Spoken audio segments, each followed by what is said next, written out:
Jadi memang untuk proses jacking itu kan butuh waktu ya. Butuh waktu, kita harus melakukan pembuatan shaft, driving shaft dan arrival shaft. Dan itu memakan waktu sekitar 3 bulan. Dari proses konstruksi shaft itu kita tidak bisa langsung mengerjakan karena kita harus setting berbagai macam seperti lantai kerja, lalu kita setting elevasinya, kita set alignmentnya. Itulah kenapa mungkin rekan-rekan sempat berpikiran bahwa kenapa ada pagar yang tidak ada aktivitas. Itu sebenarnya pertama bisa jadi itu arrival shaft yang menunggu datangnya pipa jacking, karena kita pada saat jacking arrival shaft memang kondisinya memang harus idle.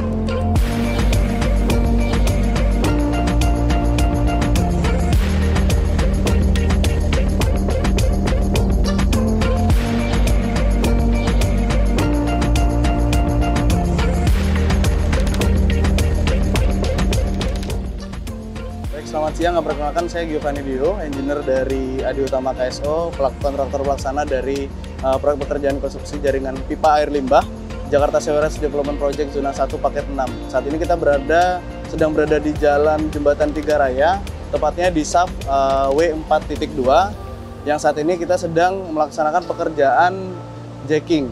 Jadi kalau misalnya bisa kita lihat saat ini untuk posisi atau pelaksanaan proses jacking itu sendiri punya beberapa tahapan. Pertama adalah pembuatan shaft. Pembuatan shaft itu ada 2 tipe, yakni driving shaft dan arrival shaft. Kemudian fungsi dari driving shaft dan arrival shaft itu sendiri mempunyai fungsi tersendiri. Jadi ketika kita akan memasang pipa ini sebagai jaringan air limbahnya, itu mulai dari driving shaft, di mana letak si mesin jacking itu sampai ke arrival shaft, sehingga terlihat bahwa mungkin di beberapa jalan ada pagar pangan proyek yang itu sebenarnya merupakan galian kita juga yang kita dimana kita kerjanya di bawah tanah gitu, intinya seperti itu.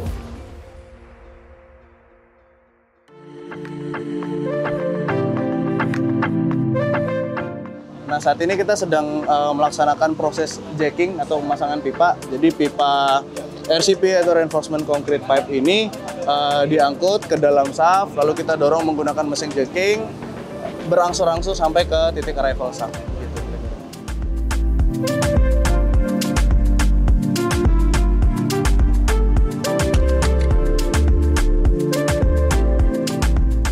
Nah, untuk fungsi dari JSDP sendiri adalah jaringan ini nantinya akan difungsikan sebagai jaringan pengalir air limbah sampai ke WWTP atau Water Treatment Plant, sehingga limbah yang dari perumahan, perkantoran, atau pemukiman itu nantinya akan diproses, kemudian hasilnya akan ramah bagi lingkungan. Seperti itu.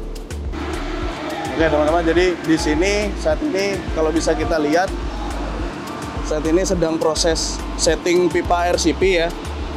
Jadi pipa itu sendiri kita susun per batang pipanya, kita dorong per satu batang pipanya dengan elevasi dan atau kedalaman yang kita sudah tentukan dari awal.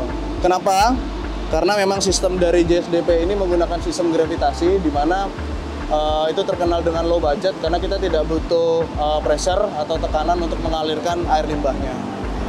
Itu rata-rata kedalaman pipanya dari 3 sampai paling terdalam itu di 15 meter karena kita menggunakan sistem gravitasi. Kemudian kenapa dipilih metode jacking dalam pemasangan JSDP? Karena metode ini sebetulnya merupakan metode trenchless atau metode minim galian.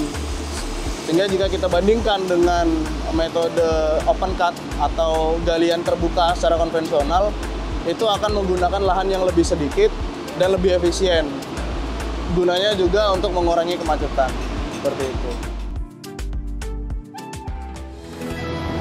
Jadi kalau misalnya kita bisa lihat untuk metode jacking selari ini, karena prinsipnya adalah kita membuat lubang di tanah, sehingga material itu kita ambil, kita ekstraksi, kita simpan. Tapi di dalam jacking itu sendiri kan kita butuh yang namanya air ya, air untuk lubrikasi, kemudian air untuk mengikis tanah.